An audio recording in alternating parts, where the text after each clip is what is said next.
मनुवाद से आजादी, संप्रदायवाद से आजादी और सामंतवाद से घर में मातम है, उनके घर में शादी है, ये कैसी आजादी? इस्लाम कहता है कि अगर तुम्हारे किसी खाने, किसी कपड़े, किसी भी एक्टिविटीज से पड़ोसी को अगर तकलीफ होती है तुम उसको छोड़ दो। नमस्कार, आदाब दोस्तों, हिंद वॉइस में आपका स्वागत है। मैं हूं इकराम। सबसे पहले आपको स्वतंत्रता दिवस की हार्दिक शुभकामनाएं। आज 74वां स्वतंत्रता दिवस हम लोग मना रहे हैं, यानी कि इंडिपेंडेंस डे। आज 15 अगस्त है, तो सभी को मुबारकबाद देता हूं मैं एक बार। और हमारे साथ हैं हाफिज़ गुलाम सरवर, जो हमेशा अपनी बेबाकी के लिए जाने जाते हैं। आप लोग इन्हें पहले बहुत टीवी पर देखते थे, लेकिन आजकल इन्होंने टीवी से बाइकआउट किया हुआ है, उस पर तो हम बात करेंगे। लेकिन सबसे पहले मैं आपसे ये बात करना चाहता हूँ, 2 मिनट आपसे कुछ कहना चाहता हूँ, और वो ये है कि जब भी 15 अगस्त आता था, उससे कुछ दिन पहले आपको गली मोहल्लों में आज़ादी के तराने सुनाई देते थे। बच्चे शुरू से तैयारी करने लग जाते थे। स्कूलों में नाटकीय जो रूपांतरण होता था, जो लोग प्रोग्राम करते थे, उसकी तैयारी बहुत पहले शुरू हो जाती थी। लेकिन इस महामारी के दौर में इस बार ये सारी चीज़ें शांत है। कहीं कोई उस तरह का जश्न हमें देखने को नहीं मिल रहा जैसे हर बार होता था। और इस साल आपने देखा होगा कि कोरोना से पहले देश ऐसे दौर से भी गुजरा है जब गली गली में आपको आज़ादी के नारे भी सुनाई दे रहे थे। वो आज़ादी थी NRC CA से आज़ादी। खासकर उसमें मुसलमान सबसे आगे दिखाई देते थे, लेकिन उनके साथ बहुत सारे दलित, OBC और माइनॉरिटीज़ के लोग जुड़े थे। मुसलमानों को फ्रंट पे रखकर दिखाया मीडिया ने कि सिर्फ यही लोग ये नारे लगा रहे हैं। तो हमारा मुद्दा यही रहेगा कि जो मुसलमान आज़ादी के नारे इस कोरोना से पहले लगा रहे थे, उनका इस बार इस आज़ादी को लेकर क्या कहना है। हाफिज़ गुलाम सरवर बड़ी पकड़ रखते हैं खासकर मुस्लिम इश्यूज़ पर। सर, मैं आपसे ये सवाल यही है कि जो आज़ादी हमें चाहिए थी, क्या आज हम उस आज़ादी के दौर में जी रहे हैं? खासकर मुसलमान जो पिछले 1 साल से बहुत सारी चीज़ें झेल रहा है, क्योंकि जब भी कोई ये सरकार मुद्दा लेकर आती है, उसके चारों तरफ मुस्लिम एक तरह से खड़ा हुआ दिखाई देता है। सबसे पहले जैसे ही अमित शाह गृह मंत्री बनते हैं, 370 हटा दिया जाता है। उसके आसपास भी मुस्लिम दिखाई देते थे, क्योंकि कश्मीर एक मुस्लिम बहुल स्टेट है। उसके बाद आता है ट्रिपल तलाक, उस पर भी मुस्लिम आसपास दिखाई देते हैं। फिर आता है NRC, उसके आसपास भी। और आपने देखा सड़कों से लेकर यहाँ से आपने केरला से लेकर दिल्ली तक NRC CA के प्रोटेस्ट होते रहे। दिल्ली में इतना बड़ा दंगा भी हो गया। तो ये इस बार वो आज़ादी, आपको लगता है कि हम लोग आज़ाद हैं? देखिए, हर सिक्के का 2 पहलू है। आज़ादी के नारे जो आप जिसका जिक्र कर रहे हैं, CA NRC से पहले ही इस नारे का जनक जो है वो कन्हैया कुमार है। जब JNU में घटना घटी, जिसको अफजल गुरु से जोड़ा गया था, तो नारे यही लग ही रहे थे, हम क्या चाहते आज़ादी। तो वहाँ था मनुवाद से आज़ादी, भूखमरी से आज़ादी, गरीबी से आज़ादी, भ्रष्टाचार से आज़ादी, जातिवाद से आज़ादी, संप्रदायवाद से आज़ादी।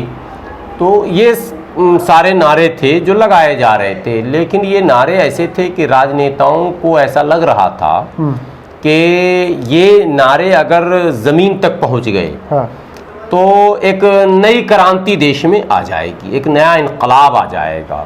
चूँकि हकीकत पर मबनी ये नारे हैं, इस नारे में वो झलकता है ज़मीन का पूरा दर्द, ज़मीन पर बसने वाले उन गरीबों, उन मजलूमों, उन मजदूरों, उन मजबूरों और उन बेकसों और बेसहारा लोगों की आवाज़ इस नारे में समाहित थी।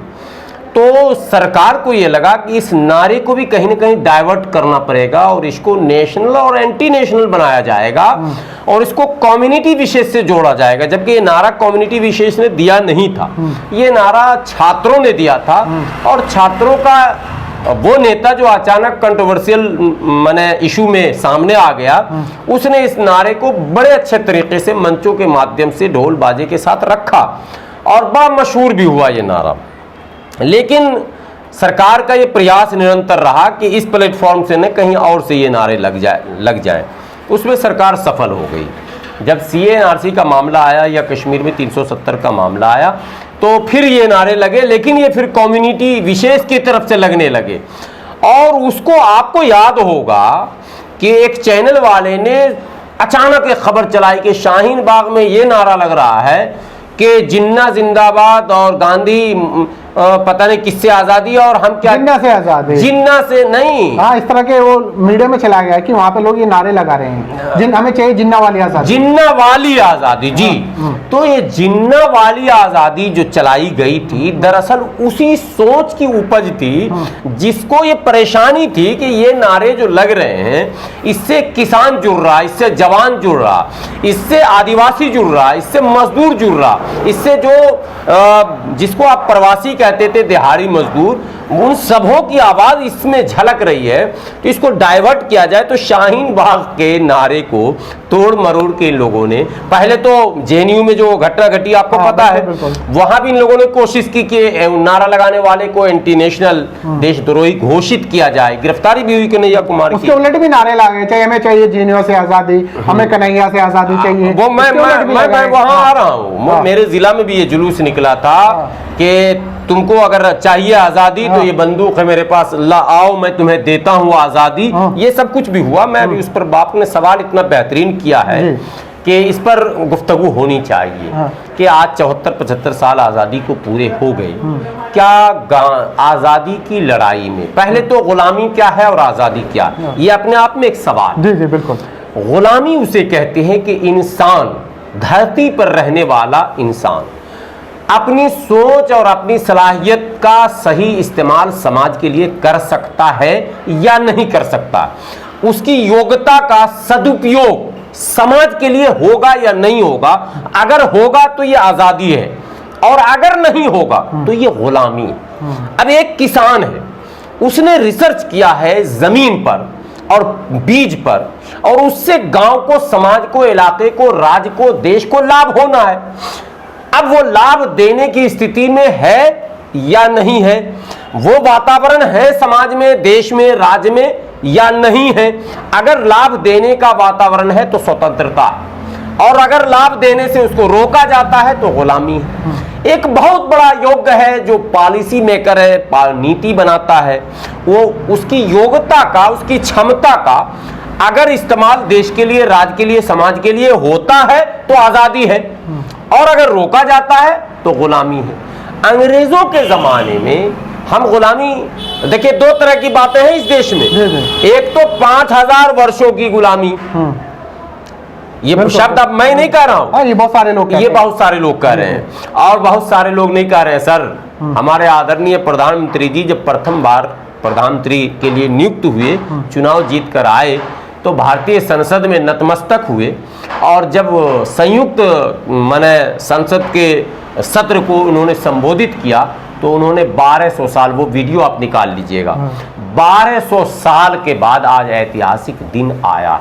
ये अशोक सिंघल ने भी कहा था कि 1200 साल बाद, 1000 साल बाद कोई हिंदू राजा बना है इस देश का। ठीक है, तो एक ये भी अपने आप में प्रश्न है। केवल आप 75 पर अभी मत पूछिए, और केवल मुसलमान पर नहीं, ये व्यापक चर्चा। तो जब व्यापक चर्चा आपने कहा है, मैं चाहता हूं कि बात लोगों तक ये जाननी चाहिए। तो एक 5000 साल, एक बार 1000 साल, और हम हैं 75-74 साल। ठीक है साहब, इसमें पहले ये तय हो कि भाई आजाद हुए हम हुए कितने दिन। दरअसल इससे पहले जो शासक वर्ग थे उसमें कई राजा आए, केवल मुस्लिम मुस्लिम बोलकर माहौल को लोग खराब कर रहे हैं। बड़े हिंदू राजा महाराजा भी थे, वो भी शासन उन्होंने भी किया है, अनेकों नाम है इतिहास में उनके। उसी में मुस्लिम शासक भी आए, और एक ही समय में इस अखंड भारत में हिंदू और मुस्लिम दोनों अलग अलग क्षेत्रों में शासक रहे। लेकिन बाद में बर्तानिया से जो ताकत यहां आई, ईस्ट इंडिया कंपनी के नाम पर, और उसने धीरे धीरे धीरे धीरे क्या हिंदू क्या मुस्लिम, अंग्रेज के विषय में एक बात फिर बता दूं, देश के लोग थोड़ा भूल रहे हैं ना, भूलने की बीमारी भी बहुत बुरी बीमारी होती है। अंग्रेजों ने हिंदू राजाओं को भी परास्त किया और मुस्लिम शासकों को भी परास्त किया है। वो अंग्रेजों से जो एक 100 साल का युद्ध है, बारी बारी से जब पूर्ण रूप से अंग्रेज हावी होता है, उसको भी 100 साल लगते हैं। बिल्कुल। तो वो उस कई राजाओं और कई नवाबों और कई छोटे रियासत के मालिकों से अंग्रेजों ने, जो किंग थे बहादुर शाह जफर, तो उनसे छीना गया। तो अब हम लोगों ने, भारत के लोगों ने, मैं नहीं कह रहा हूं, इतिहास साक्षी है कि भारत के लोगों ने, भारत के हिंदुओं ने, मुसलमानों ने, सिखों ने और भारत मूल के ईसाइयों ने, ये शब्द मैं जोड़ दूं, क्योंकि जिस कांग्रेस ने इस लड़ाई को लड़ी है, जिसको भारतीय राष्ट्रीय कांग्रेस कहा जाता था, अब क्या कहा जाता मैं उस पर बाद में बात करूंगा, वो उसको माने पैदा करने वाले, बनाने वाले, उसके संस्थापक जो है वो ए.ओ. ह्यूम है, जो भारतीय मूल के क्रिश्चियन है। तो इसलिए क्रिश्चियन ईसाइयों को भी आप अलग नहीं कर सकते इससे।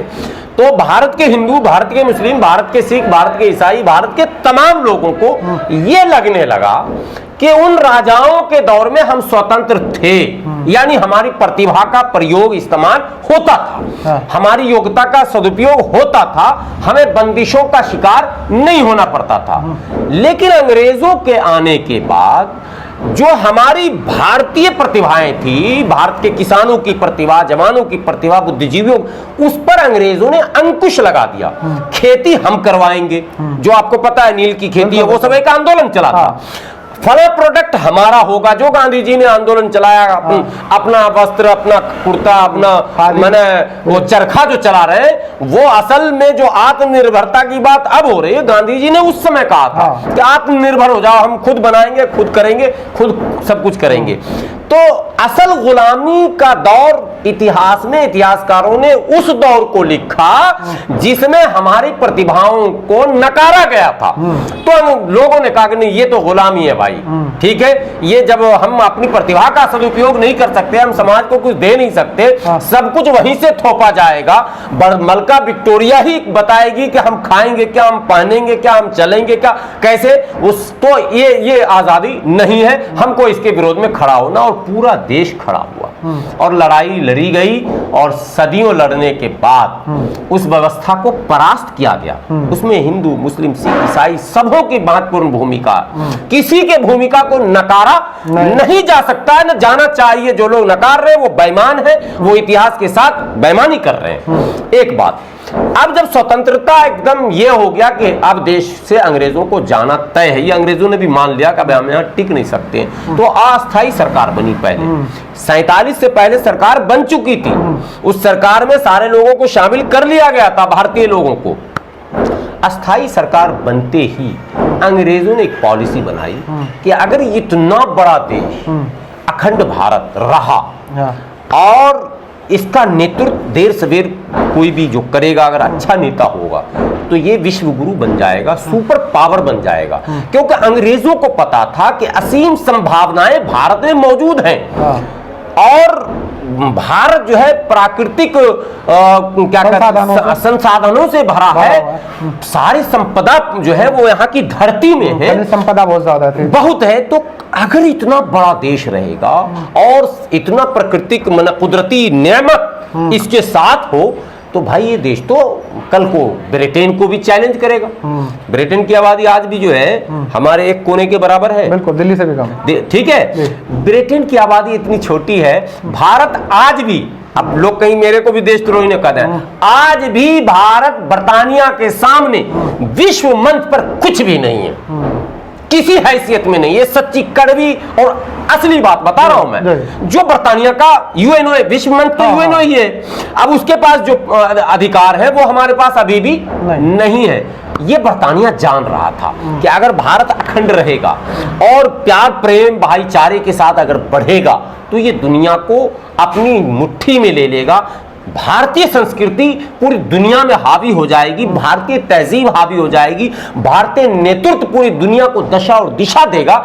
इसलिए उसने प्लान के तहत धार्मिक जुनून को पैदा किया।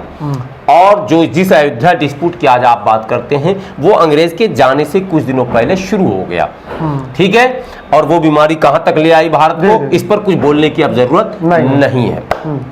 जो गौ माता की बात आज चल रही है, आपको पता है अंग्रेज आज भी गाय खाते हैं, मुसलमान यहाँ भारत में नहीं खा रहा, इसकी तो गारंटी अब है कि भारत में कोई होगा बदमाश किस्म का तो करता होगा, तमाम लोगों ने छोड़ दिया। इतने लो बना दें, यूपी में अलग लो बना दें, लोग वैसे ही डरते हैं। नहीं, डरते भी है और सम्मानजनक ये भी है, लेकिन कुछ बदमाश किस्म के लोग हैं समाज में, उसको नकारते नहीं है, ऐसे लोग हैं, तो बहरहाल नहीं होना चाहिए, उनसे भी विनती करते हैं। लेकिन अंग्रेज आज भी जहां भी है वो खाता है। तो गौ माता तो तब भी माता थी, आज भी माता है। कल आप बोल नहीं सकते थे, ठीक है, ये बीज गौ माता का भी अंग्रेज ने बोया। जाते जाते अंग्रेज को पता था कि मुसलमान भी खाता, और अंग्रेज ने मुसलमानों को सलाटर हाउस जो आप सुन रहे हैं आप, कील खाने की परमिशन दी, मना खुला। इस्लाम पर इजाजत नहीं देता। इस्लाम कहता है कि अगर तुम्हारे किसी खाने, किसी कपड़े, किसी भी एक्टिविटीज से पड़ोसी को अगर तकलीफ होती है, तुम उसको छोड़ दो। तो मुसलमानों को छोड़ देना चाहिए था उसी टाइम, लेकिन चूंकि गौ माता है ये बात समझते समझते हम लोगों को 45 साल उम्र हमारी हो गई, अब समझ रहे हैं कि वाकई मामला जो है पेचीदा है। हालांकि धार्मिक दृष्टिकोण से नहीं, वो एक अलग बहस है, अभी मैं उस पर जाऊंगा नहीं। तो अंग्रेजों ने जबरन एक वातावरण बनाया कि हर मुसलमान के मोहल्ले में कसाई खाना खोल दो, ये खोल दो। लोग, उनको पता था कि आगे ऐसा हो जाना।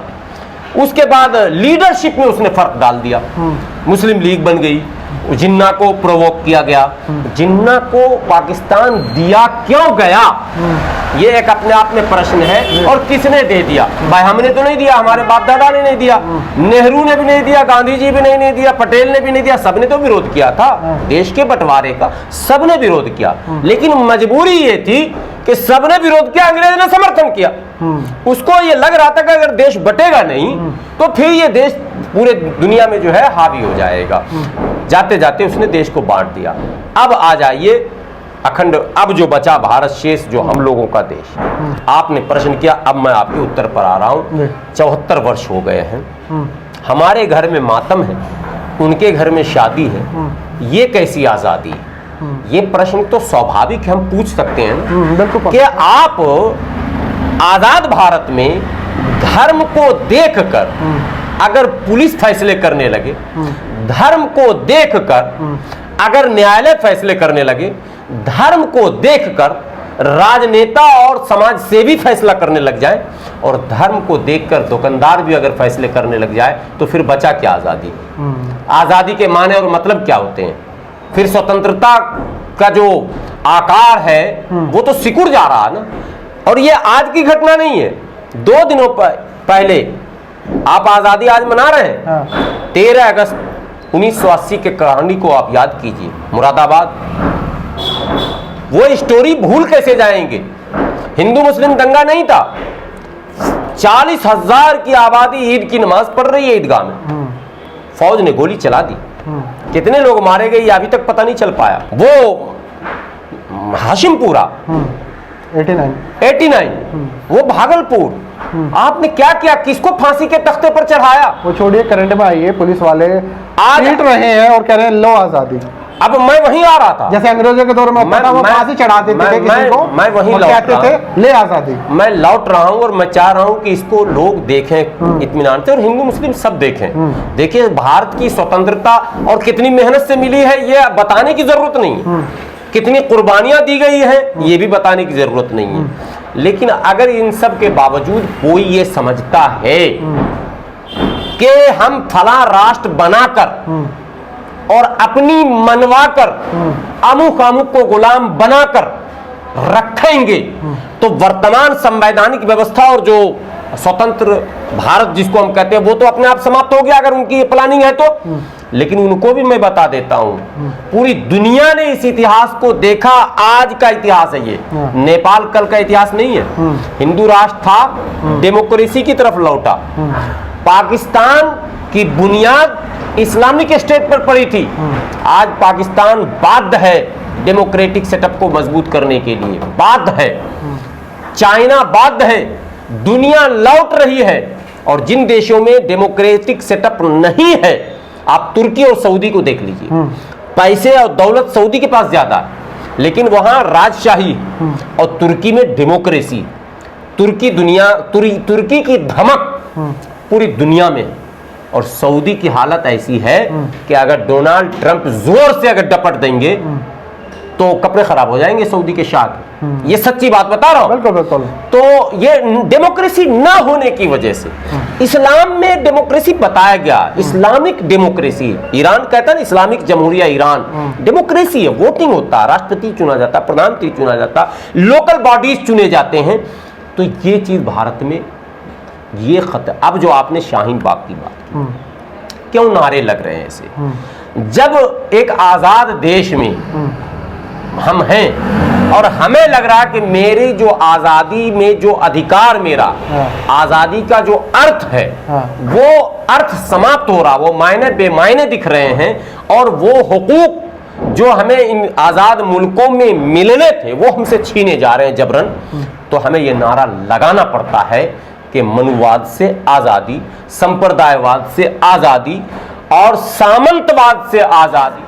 हम जश्न मनाते हैं तो उनको खराज अकीदत पेश करते हैं, उनको हम श्रद्धांजलि अर्पित करते हैं, लेकिन सच्ची श्रद्धांजलि ये है कि जो उनका सपना था, जो बिस्मिल का सपना था, जो अशफाकुल्ला खां का सपना था, जो उधम सिंह का सपना था, जो माने पांडे का सपना था, ये सारे लोगों ने जो शहादतें दी, जिन्होंने फांसी के फंदे को चूमा है, इंकलाब जिंदाबाद कहकर और हंसते हुए गए हैं कि हम कर चले हम फिदा जाने तन साथियों और तुम्हारे हवाले वतन साथियों। तो अगर इस वतन के ऊपर कोई लुटेरा, कोई गद्दार, कोई देशद्रोही मैं शब्द इस्तेमाल कर रहा हूं, जो लोग संविधान को अप्रत्यक्ष रूप से मिटाना चाहते हैं, इस व्यवस्था को हटाना चाहते हैं, वो देश के कभी भी वफादार नहीं हो सकते हैं। वफादार वो है जो इस व्यवस्था को मजबूत करे। हम लोग चाहते हैं और इस स्वतंत्रता के अवसर पर, इस शुभ अवसर पर देशवासियों से, हिंदुओं से, मुसलमानों से, सिखों से, ईसाइयों से हाथ जोड़कर विनती है, मेरे बड़े भाई,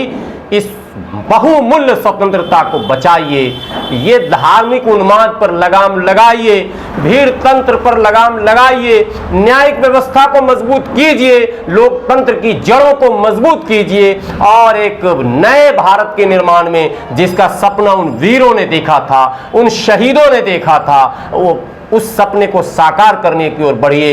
चाइना की मां ने दूध नहीं पिलाया कि हमें आंख दिखा ले, हम पाकिस्तान का जिक्र ही नहीं करना चाहते, उसकी कोई हैसियत नहीं हमारे पास है। ले अमेरिका की मां ने दूध नहीं पिलाया कि वो आंख दिखा दे, लेकिन दुर्भाग्य हमारा है, हम अगर घर में भाई हैं, हमारे यहाँ खुद अगर लठ चल रहा हो आपस में, तो पड़ोसी कमजोर भी होगा तो वो हावी हो जाएगा। आज हम आपस में इस तरह से बिखरते चले जा रहे हैं धर्म और जाति के नाम पर, कि ये बिखराव इस देश के लोकतंत्र को कमजोर कर देगा, और जब लोकतंत्र कमजोर होगा तो देश के अंदर अराजकता, देश के अंदर अस्थिरता, देश के अंदर गृहयुद्ध, देश के अंदर भीड़ स्वयं निर्णय। आप लेबनान को देख लो, छोटा सा देश है सर, सरकार को इस्तीफा दिला दिया सड़क पर आकर, सारी कैबिनेट इस्तीफा दे दी, प्रधानमंत्री इस्तीफा दे दिया। तो ये चीज है आपको समझने का और सत्ता पर बैठे लोगों को भी समझने का। अरे सबको लेकर चलिए ना साहब, आपने तो नारा भी दिया सबका साथ सबका विकास, तो लेकर चलने में क्या परेशानी है? कोई अशरफी का टुकड़ा तो मांग नहीं रहे थे हम, बिल्कुल, और ना हमने कभी मांगा कि मुझे सोना दो, चांदी दो। हमने तो न्यायिक अधिकार मांगा, संवैधानिक अधिकार मांगा, लोकतांत्रिक अधिकार मांगा कि भैया बड़े भाई को सम्मान दे रहे हो तो छोटे भाई को छोड़ कर नहीं, छोटे भाई को भी साथ में लेकर चलो, उनको भी वरदान दो। यही हम लोग हमेशा कहते रहे, आज भी यही कहते हैं। एक ताकत है इस देश में सर, जो आज भी इन तमाम चीजों को कमजोर करना चाहती है। आज स्वतंत्रता के 74वें वर्षगांठ पर समस्त देशवासियों से विनती करता हूं कि ऐसी ताकतों को कमजोर करें जो देश को कमजोर करना चाहती है, ऐसी ताकतों को मजबूत करें जो इस देश को मजबूत करना चाहती है, जो इस देश की एकता, अखंडता, भाईचारा, प्यार, मोहब्बत सबको आगे बढ़ाना चाहती है, और जो संविधान में जो न्यायिक व्यवस्था है कि आखिरी पायदान पर भी कोई खड़ा है, अगर कोई झोपड़ी में गांव में रह रहा है उसको भी न्याय मिलना चाहिए उसी तराजू से, और अडानी अंबानी को भी न्याय उसी तराजू से। एक अरबों खरबों लेके भाग गया, कोई पूछ नहीं रहा है। 500 का अगर घोटाला कर दिया किसी छोटे लोगों ने सरकार से, आप देख रहे हैं किसान जो छोटे छोटे लोन लेता है वो आत्महत्या कर लेता है, ट्रैक्टर खींच के ले जाते हैं किसान जी। तो ये बंद होना चाहिए। जी, बहुत बहुत शुक्रिया हाफिज साहब, आपने इतनी अच्छी बात ही कही, और इस आज़ादी के दिन पर जिस पर हमें गर्व है कि हमने इसे बहुत मेहनत, बहुत कुर्बानियों के बाद पाया था, और हर साल हम इसे बहुत अच्छे तरीके से मनाते हैं। और एक लोकतांत्रिक देश में जहां हम सरकार चुनते हैं वोट डालकर, कोई भी सरकार जो चुनी जाती है जनता उसके खिलाफ कभी नहीं होती है, खिलाफ होती है उसकी नीतियों के, उसके जो विचार होते हैं या फिर वो कुछ थोपना चाहती है। जैसे पिछले दिनों हुआ जब एनआरसी सीए लाया गया, जनता सरकार के खिलाफ नहीं थी, जनता थी उस नीति के खिलाफ, उस बिल के खिलाफ जो लाना चाह रहे थे। जनता ने कभी नहीं कहा कि बीजेपी हटाओ, जनता ने कहा एनआरसी हटाओ। जनता ने नहीं कहा कि मोदी जी को हटाइए, नहीं, उन्होंने कभी नहीं कहा, उन्होंने कहा मोदी जी आप इसे हटा लीजिए। ये चीजें थी, लेकिन मीडिया ने और उन तथाकथित कुख्यात देशभक्तों ने जिस तरह से उस चीज को पेश किया, जिसका नतीजा हमें दिल्ली दंगों को दौरान देखने को मिला। और यहाँ तक ये चीजें देखने को मिली कि जब वो मार रहे थे, काट रहे थे एक समुदाय विशेष को, तो कह रहे थे लो आज़ादी, हम देंगे तुम्हें आज़ादी। ये चीजें हुई हैं हमारे सामने, और ये कहाँ तक सही था, कहीं तक ठीक नहीं था। आज अगर हम 76वां आज़ादी का दिन मना रहे हैं तो इसमें हर आदमी की, हर उसके पुरखों की, उसके जो दादा थे, परदादा थे, सबका योगदान रहा। तो हमें उस चीज़ को कभी भूलना नहीं चाहिए। ये देश पहले जैसा चल रहा था वैसा ही चलना चाहिए। हम आपसे उम्मीद करते हैं और आपसे गुजारिश भी करते हैं, हिंद वॉइस आपसे गुजारिश करता है कि आप लोगों का भाईचारा हमेशा कायम रहे और इसे बना के रखिए। ये आपकी जिम्मेदारी है। एक भारतीय होने के नाते आप लोगों को यह हक बनता है कि आपके पड़ोस में अगर कोई दुखी है तो उसका साथ दे, उससे पूछे कि परेशानी क्या, हम तुम्हारे साथ खड़े हैं। ये नहीं कि अगर वो सरकार के खिलाफ बोल रहा है तो आप सरकार का समर्थन करके उसके खिलाफ हो जा रहे हैं। सरकार तो आती जाती रहेंगी, लेकिन पड़ोसी आपका हमेशा वहीं रहेगा और आपके साथ खड़ा रहेगा। एक बार फिर मैं आपको बधाई देता हूँ इस 74वें स्वतंत्रता दिवस की। आप लोग आज़ादी के साथ मनाइए इसे और दिल से मनाइए। जय हिंद, जय भारत। और इस वीडियो को ज़्यादा से ज़्यादा शेयर कीजिए और हमसे जुड़े रहने के लिए चैनल को सब्सक्राइब कीजिए।